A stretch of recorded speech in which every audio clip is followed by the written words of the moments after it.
Olá, primeiro ano, tudo bom? Hoje com a tia Natália nós vamos revisar as palavras com S com dizer. Vamos lembrar?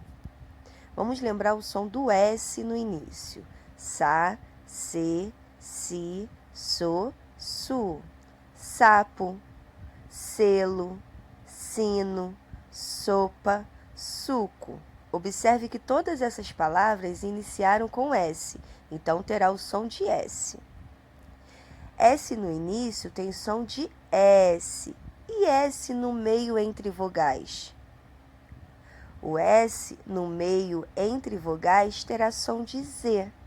Vamos ver com a tia Natália? É muito simples. Observe as palavras.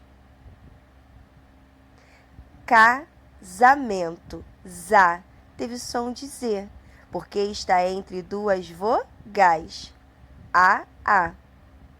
Agora, vamos ver a próxima palavra. Música. De novo, entre duas vogais no meio, o U e o I. Terá som de Z. Música. Vaso. Vê se vocês conseguem adivinhar. Z ou S?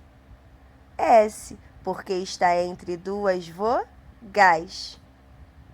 Agora vamos praticar no seu caderno as palavrinhas de hoje.